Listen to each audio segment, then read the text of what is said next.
legislative matters, Ogun State House of Assembly has hosted the Coalition of Women Association in the state, led by its Vice President, Mrs. Fumilayo Oguniyi, who were on an advocacy visit in commemoration of this year's International Women's Day, with a call on all mothers and guardians in the state to enroll in the state health insurance scheme to guarantee them access to qualitative primary health care service. The Speaker, Right Honorable Olakunle Oluomo, who threw the challenge while receiving the group at the Assembly Complex, Okemoson, Abeokuta, assured them of the renewed support of the 9th Legislature on issues bordering on access to qualitative health care services and promotion of gender equality. Kola Woliosho's report is presented in this package.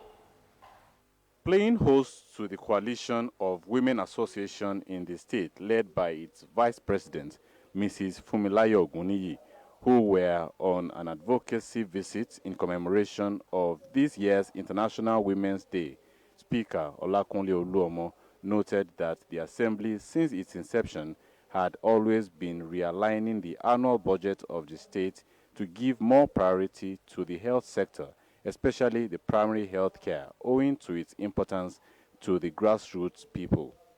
He reaffirmed that the Assembly was committed to supporting issues meant to protect the interests of women and other relevant legislation for their benefit, stating that the Assembly would equally give its nod to relevant bills advancing their cause, even in the ongoing constitutional amendment when transmitted to the State House of Assembly for voting. Oluomo counseled the women group to engage in more enlightenment programs towards encouraging increased enrollment of women in the health insurance scheme, which had been providing quality health care service at subsidized charges.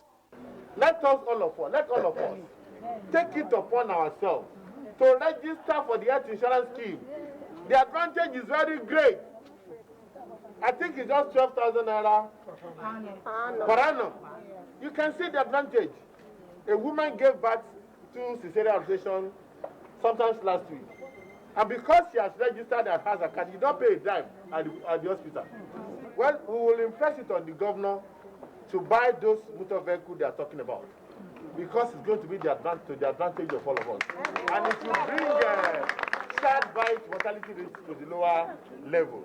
Earlier in her presentation, the Vice President, Coalition of Women Association in Ogun State, Mrs. Fumilayo Oguniyi, said that the group was poised to discussing and advancing women's achievements and create awareness on the elimination of violence against women and campaign against maternal mortality. She also commended the Assembly for its legislative strides, which had brought about tremendous improvement in the budgetary allocation to health sector in recent time. The Ekeri of Ota, Chief Bamiboye Akoni Oshunlabu, has confirmed that the medical equipment donated to the Ogun State government and the State Hospital Ota are intact, and any insinuation about some being taken away should be ignored. Chief Oshunlabu said he has visited the hospital and saw the equipment being put to use. Bumi Adigun was again in Ota to meet with the Ekeri, who is the supervisory chairman to the hospital. His report. After the visit to the State Hospital Ota to confirm and cite the medical equipment falsely reported to have been taken away, we went back to Ota to meet with the Ekeri of Ota, Chief Bamiboye Akoni Oshunlabu, who is the supervisory chairman to the hospital and who has visited the hospital on several occasions, and recently he put the records straight on the issue. Along the line, I had a call from the commissioner who explained why the thing was removed, and that if we go there, we'll find the second one that is there, and they didn't remove the whole thing. I said, okay, if that is the case, let me go there and see. And when I got there, I saw another one in the store, and another one being used in the theater, and I was satisfied that yes, the two equipment were there. So I came back and I reported to the community. Chief Oshunlabu appealed to the people who felt aggrieved to allow the matter rest.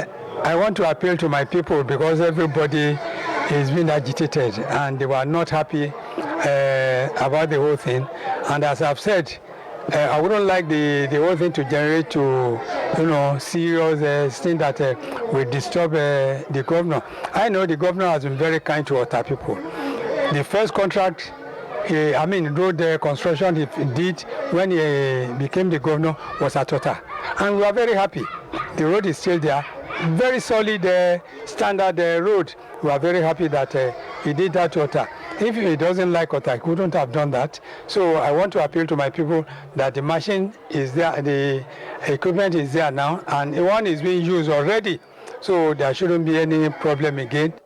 However, members of the aggrieved group also met behind closed doors with the chairman of Abeokuta local government to intimate him of their findings and what they want government to do after being informed that the equipment are in the hospital. Have you been there recently? We were there on Monday. Were you there yesterday? We were not there yesterday. We were there on Monday. I want to tell you that I was there yesterday, and these equipment you said were taken away were shown to me one after the other. And that is I saw the dialysis machine which was being used at the theater. I saw the beds. I saw other equipment, and I saw some in the store that they said immediately they complete the Lions building, it will be put there. So what? It is afterthought. So when we had commenced the press conference we gave that Monday, they now called for the security man, who now came to meet us. That please, they want to show you that they have some of this equipment in the store. There was the general consensus within the group that communication gap must have caused the misinformation.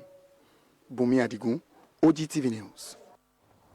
Sequel to the incessant queues at fuel stations across Ogun State, the Speaker of the State House of Assembly, Right Honorable Olakunle Oluomo, has called on the state government to immediately constitute a special task force to checkmate the artificial scarcity of petroleum product occasioned by the necessary hoarding of the product by some unscrupulous fuel station owners. Oluomo made the remarks while responding to the submission of a member representing Shagamu 2 State Constituency, Honorable Ademola Adeniro, who spoke under personal explanation during the plenary at the Assembly Complex, Okemoson, Abeokuta. Correspondent Kola Woliosho covered the plenary. Details of his report are in this package. In under personal explanation, Honorable Ademola Adeniro condemned the artificial scarcity caused by illegal hoarding by some fuel station owners in his constituency. He also intimated the Assembly of the recent flash flood that wreaked havoc on people's property in his constituency and called on the State Ministry of Environment to clear some drainage channels to ensure free flow of water during and after rainfall. Reacting to the submission of the lawmaker, Right Honorable Olakunle Oluomo explained that the issue of artificial scarcity of petroleum products needed to be addressed immediately, as it was already having a negative effect on all other socioeconomic activities in the state. We can confirm that some filling stations are part of factory for the people. So the state government should do something about it by getting the tax laws that will go in the run to make sure that those who have fuel are really selling them to alleviate the suffering of our people. Speaker Oluomo equally challenged the special advisor to the governor on security matters, Mr. Olushola Subar, to further explore the existing State Security Trust Fund towards ensuring the procurement of more security apparatus to be deployed across the state, especially the riverine areas, to beef up security of lives and property of residents. He made this call while responding to the report of his deputy, Honorable Akeem Balogun, and Deputy Chief Whip, Honorable Olushola Adams, who spoke on the need to tighten security around the border areas with Lagos and Ondo states, especially around Odeomi, Iwopin in Ogun Waterside, and Imobi in Ijebu East local government area. Oluomo also cautioned the people to stop further encroachment to the natural habitat of elephants in the area, which had now left their habitat and had been attacking people and destroying farmlands in Ijebu East local government area. According to him, the issue of elephants' incursion into town, which occurred in Itashi in Ijebu East, requires the state ministries of agriculture and forestry engage the Nigerian Conservative Foundation towards preserving the species and the entire ecosystem. The Speaker equally directed the Assembly's Committee on Environment to liaise with the State Ministry of Environment and its allied agencies to embark on assessment visits to the flood-prone areas across the 3 senatorial districts with a view to putting forward strategies towards ensuring proper flood and erosion control in the affected areas ahead of the rainy season. The House of Representatives has urged the states of the Federation and the Federal Capital Territory to implement the provisions of the Universal Basic Education Commission Act 2004 and the Child's Rights Act 2003. The House particularly urged the Minister of the FCT, Muhammad Bello, to ensure full compliance with the provisions of the UBEC Act and the Child's Rights Act in the Federal Capital Territory, while urging UBEC to liaise with the state governments who have adopted the Child's Rights Act and the UBEC Act for enforcement of the provisions of the laws. This was based on the motion moved by a member of the House, Bamidele Salam. Bamidele Salam made reference to reports by the Federal Ministry of Education in 2021, which stated that an estimated number of out-of-school children in Nigeria was about 10.1 million, while the United Nations Children's Fund put the number at 13.2 million. The lawmaker said the figure appears to be on the increase, as the Ministry of Education had stated that there had been more than 3 million increase in the figure from 2020. The lawmaker also noted that Section 15 of the Child's Rights Act provides that every parent or guardian shall ensure that his or her child or ward attends and completes primary and junior secondary school education, while any parent who fails in this duty commits a punishable offense. The National Board for Technical Education has banned all diploma programs other than the National Diploma run by some polytechnics and other technical and vocational education and training institutions across the country. This was contained in a statement by the board's head of media unit, Hajiya Fatima Abubakar, who quoted the NBTE's executive secretary, Professor Idris Bugaji. Bugaji noted that the ban became necessary in view of the proliferation of unaccredited diplomas, which are not acceptable for career progression or academic advancement. In the statement titled, Bugaji called on affected institutions to seek the board's approval to formalize such diplomas by subjecting them to the quality assurance mechanism of the NBTE, added that such diplomas had since been banned, adding, however, that some institutions still offer the programs, sometimes with affiliations with other institutions. According to him, findings indicate that the polytechnic diploma run by approved institutions are not accredited by NBTE and are mostly for internally generated revenue purposes.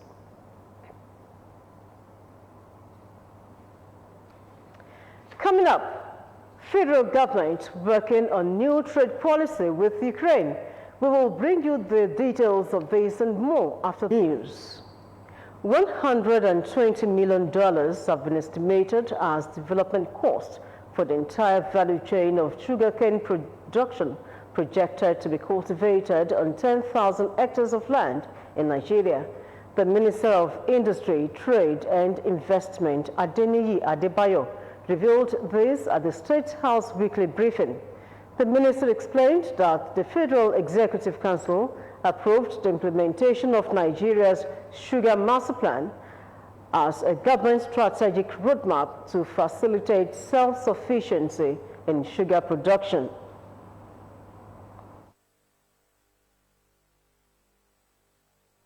Our annual demand for sugar for industrial and domestic use is 1.75 million metric ton. We have attained self-sufficiency in refining raw sugar with an installed capacity of 3 million metric tons, but still have to import about 1.7 million tons of raw sugar to feed the refineries. In order to substitute the importation of 1.7 million metric tons annually, Nigeria needs to develop 250,000 hectares of land. Nigeria Sugar Master Plan, the minister hinted, will eliminate the annual import demand of raw sugar to the tune of more than $700 million. Contains fiscal and investment incentives designed to stimulate demand and attract new investors to the industry. The NSMP specifies roles for the public and private sectors, while the government provides a conducive policy environment which includes the technical expertise to produce and process sugarcane. He identified insecurity and recurring communal hostilities as factors hindering the growth of the sector. The federal government has stated that it is working on a new policy on trade with Ukraine, a former member of the Union of Soviet Socialist Republics, with whom Nigeria shares mutual trade relations, as it reviews the current relationship. The Minister of Industry, Trade and Investments, Mr. Niyi Adebayo, disclosed this during the weekly ministerial briefing at the State House. He said the ministry's trade department has been mandated to analyze the ongoing war situation in the region as it concerns trade with Nigeria and instituted reports which will be submitted to President Muhammadu Buhari for his approval before it's released to the public. Recent data from the National Bureau of Statistics warned of the impact of the war on Nigeria, as it showed that since 2019, the country has received a total of $84.3 million in capital imports from Russia. Similarly, other data from the NBS revealed that Nigeria imported milk worth 721.5 million naira from Ukraine in 2021. Speaking about possibilities for the future, the minister underscored with optimism that Nigeria will achieve self-sufficiency in sugar production within 10 years and hoped to start exports of the commodity. According to him, Nigeria's current sugar demand is pegged at 1.7 metric tons as of 2021. The National Agency for the Prohibition of Trafficking in Persons said it has rescued 17,443 trafficked persons since the agency began operations in 2003. Benin's zonal commander of the agency, Ondukwa Nwanwene, who made the disclosure on Thursday at a sensitization program in Edo State, said 502 persons were convicted within the same period.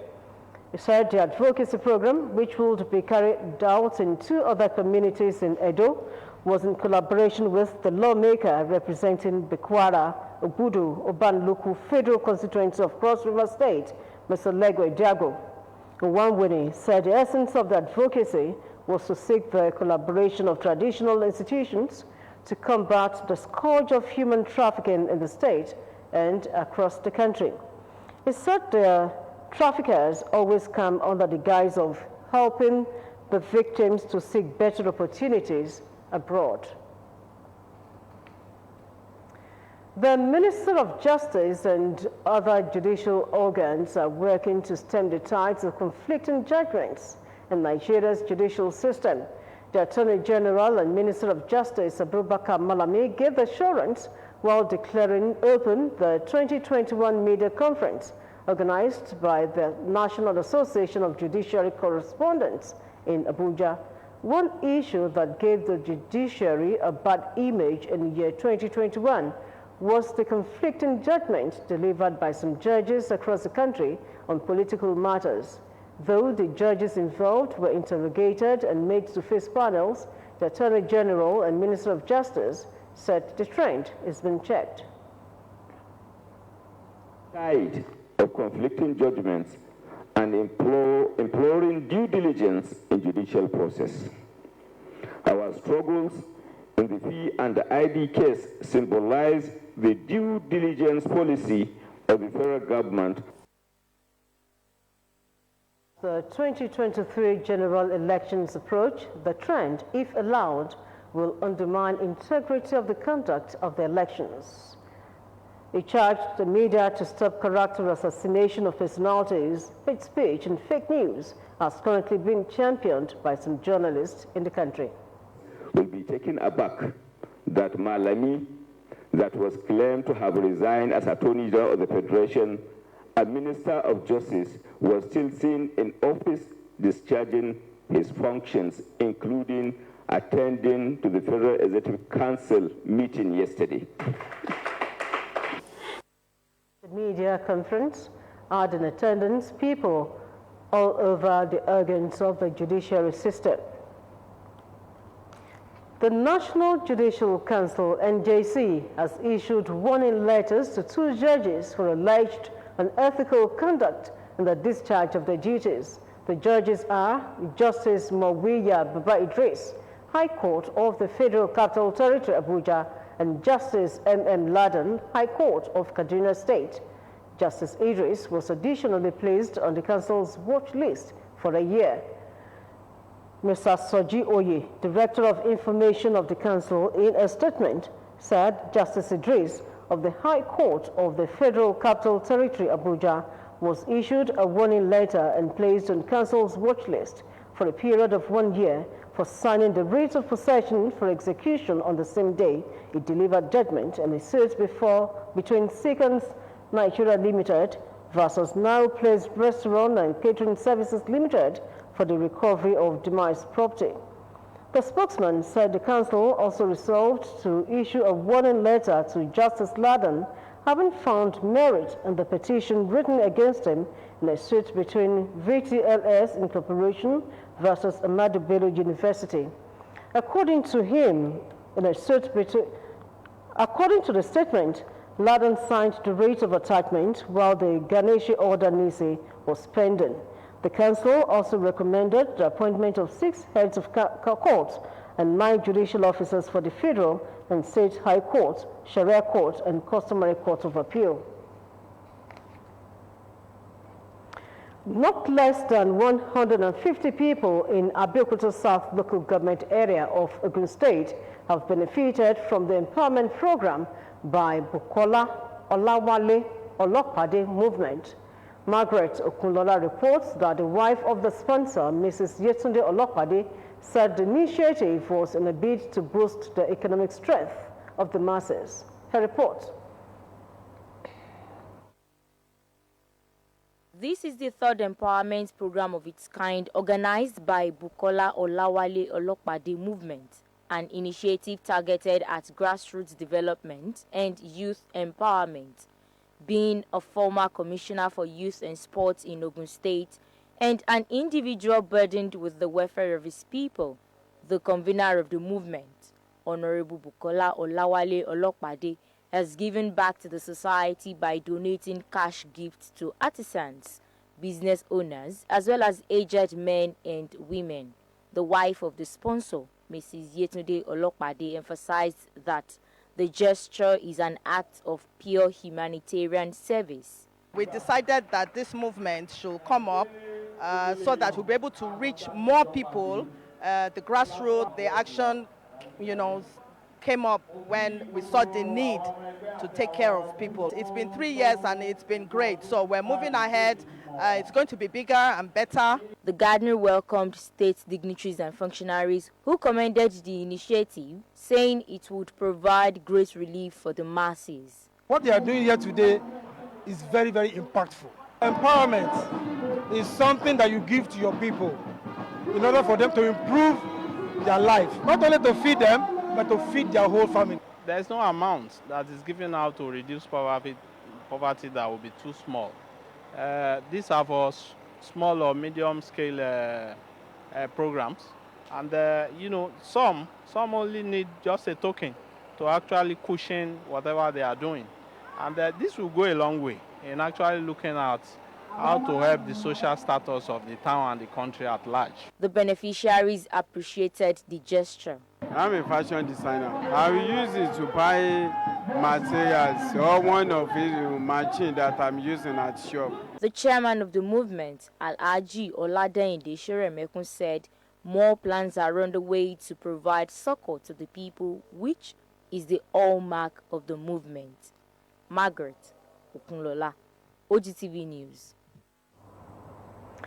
Former governorship candidate in Ogun State, Prince Boyega Nasir Isiaka, has declared interest to run for Ogun West senatorial election in 2023. Prince Isiaka made this known during a one-day retreat and inauguration of interim management team for GNI Ogun West 2023 senatorial campaign organized by the Believe movement in Ilaro. Matthew Shomi reports. This gathering of loyalists of Prince Boyega Nasir Isiaka across all the 5 local governments in Yewa land at a one-day retreat and inauguration of interim management team for GNI Ogun West 2023 senatorial campaign is aimed at strategizing for the realization of the ambition of the former Ogun State governorship candidates. Addressing the people, Prince Isiaka revealed that right from his undergraduate days, he has always had a passion to work for the people and for Yewa land, with his knowledge of the plight of the people garnered over the years, having contested for the office of the governor 3 times. It's still an extension of my interest to serve my people. I mean, we've attempted to run for, to govern the state. That aspiration we are keeping aside at this time. The Senate seat of Ogun West is one area where we can still offer our service. Prince Isiaka also called on the delegates and leaders from the 59 wards in the zone to be ready to campaign for the second term in office of the current administration in the state and Professor Yemi Osinbajo as president of the nation. Everybody that has passed through the National Assembly from Ogun West, they've tried their best. But, you know, like they said, the beautiful ones are yet to be won. So it can only be better. All I want to come and do is to make it better. Some of the political leaders at the event said the willingness to serve, passion for the people, popularity at the grassroots, and his humble nature are some of the qualities found in Prince Isiaka, and for deciding to support him for the election. GNI has always been Omoluabi. So now that he has come out, that we should all join our own governor, which is Dapo Abiodun, for the governorship in 2023. And he said he's going for senatorial seat of Ogun West. I decided to join him up. It will bring a lot of development and changes, because he's an experienced person. He has been on this game for quite a long time. There were also inputs from the leaders in all the constituencies under the senatorial districts, while new members were received into the fold. Matthew Shomi, OGTV News. And now to Anambra State, where Charles Soludo has been sworn in as the 5th governor in a modest event that took place at the Government House on Thursday. Soludo took over from Willie Obiano. The former Central Bank of Nigeria governor took the oath of office alongside his deputy, Onyeka Ibezim. In his inaugural speech, Soludo promised to hit the ground running, saying some key members of his government will be announced in a few hours. He also thanked stakeholders, his supporters, federal government agencies like the police, and the people of Anambra State for their roles in his election last November. Governor Soludo also praised President Muhammadu Buhari for allowing the will of the Anambra people to prevail. The event was graced by top dignitaries in the state and beyond. The 2022 Ilese Annual Community Night Vigil, organized by Ilese Advancement Prayer Foundation, held on Friday, 18th March 2022 at Ida Hall, Ilese, starting at 9:30, 9:30 in the night. A statement from the organizer has it that the vigil with the theme, "For with God all things are possible," will feature blessings, salvation, healing, deliverance, breakthrough, and victory. The statement out that Right Reverend Peter Oludikwe, Bishop of Ijebu Diocese Anglican Communion, will lead other anointed men of God in seeking the face of God at the service, while Kakaki Jesu will minister in songs. Business news is next on our lineup. Join us.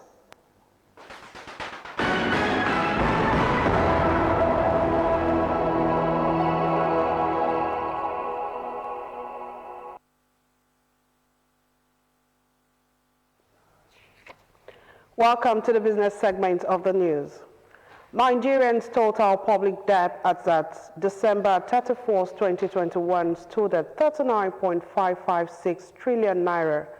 The Debt Management Office has revealed that Nigerian total debt has risen to 39.55 trillion naira as at December 2021. This represents a 1.55 trillion naira or 4.1% increase in 3 months when compared to the 38 trillion naira total public debt that was recorded as of September 2021. This was made known on Thursday by the Director General of DMO, Patience Oniha, while addressing journalists on the country's current debt situation. Oniha said that the amount represented the total external and domestic debt of the federal government, 36 states, government as well as the Federal Capital Territory, FCT. The DMO boss pointed out that the new loan stock were raised from different sources, which included the issuance of Eurobonds, sovereign sukuk, and federal government of Nigerian bonds, adding that the country's debt situation is within reasonable limits. The World Bank says Nigeria could have saved about $342.1 million from January to December 2021 through the Debt Service Suspension Initiative. It disclosed this in a brief on Debt Service Suspension Initiative updated this month by the bank on its website. Under the DSSI, official creditors commit to suspending payment of all principals and interest within a stipulated period of time. The World Bank in its brief provided an estimate of what different countries, including Nigeria, could save if creditors suspended payment on all principals and interest within a period of 12 months. The Senate passed a bill to amend the Money Laundering Act 2011, which makes it mandatory for deposit money banks and other financial institutions to report to the Special Control Unit against Money Laundering under the Economic and Financial Crime Commission, any single transaction or lodgements in excess of 5 million naira for an individual and 10 million naira in the case of a corporate body. The passage of the Money Laundering Prevention and Prohibition Act Amendment Bill 2022 followed the consideration and adoption of the report by the Senate Committee on Anti-Corruption and Financial Crime on the bill. Section 11 of the new Act prescribes that any financial institution or designated non-financial business and professions that contravenes the provision of the section commits an offense and is liable on conviction to a fine of not less than 250,000 naira and not more than 1 million naira for each day the contravention continues. Section 12 also prohibits the opening of numbered of anonymous accounts in fictitious name and shell banks. Chairman of the committee, Senator Sulaiman Abdukwari, in his presentation said the bill seeks to repeal the institutional and legal framework on money laundering prohibition in Nigeria. The federal government said the recent power outage experienced nationwide were as a result of a gas shortage, vandalism, and other factors which were being currently addressed. It also said the collapsed power grid was back in shape and efforts were underway to restore power on the grid. The Minister of Power, Abubakar Liu, disclosed this while fielding questions from journalists. He also disclosed that FEC had approved 5 billion naira for payment for the right of way to expand transmission in Lagos and Ogun states. The Nigerian Electricity Regulatory Commission declared that subsidy on power amounting to about 600 billion naira during some period had now been stopped by the federal government. It also revealed that electricity tariffs were raised in February this year and was quick to, however, state that the tariff payable by some customers in the franchise area of one of the distribution companies was reduced. This came as power generation companies condemned the Nigerian Bulk Electricity Trading Company, stating that the NBET was failing in its obligations in terms of payment for power generated by the GENCOs. Speaking at a press briefing in Abuja on challenges in power sector and other issues, the chairman, NEC Sanusi Garba, stated that subsidy on electricity was a policy issue of the federal government that had to be altered. In continuation of its vision and strategy to ensure promptness, effectiveness, and efficiency in the handling of emergency call service through the Emergency Communications Center, the Nigerian Communications Commission has embarked on the deployment of computer-aided dispatch solution. The bolstering of the capacity of emergency response agency is coming on the heels of Commission's activation of the Taraba State ECC, thus bringing the number of ECC across the country to 25. The Taraba ECC joins the operational ECCs in the 23 states and the Federal Capital Territory. These ECCs are located in the FCT, Adamawa, Imo, Enugu, Ondo, Oyo, Kwara, Plateau, Ogun, Kano, Katsina, Ekiti, Cross River, and Edo. Others are Kaduna, Akwa Ibom, Anambra, Benue, Kogi, Bauchi, Osho, Zamfara, Kebbi, and Gombe states. To modernize the center, the NCC initiated the deployment of CAD for the response agencies. The Commission had deployed the CAD system in the command of 6 response agencies, including the Nigerian Police Force, Federal Road Safety Corps, Nigerian Security and Civil Defense Corps, State Emergency Management Agency, as well as in ambulance and fire services in 7 states. And that brings us to the end of the business segment of the news. We now go back to Mojisola Sholaja for the rest of the news.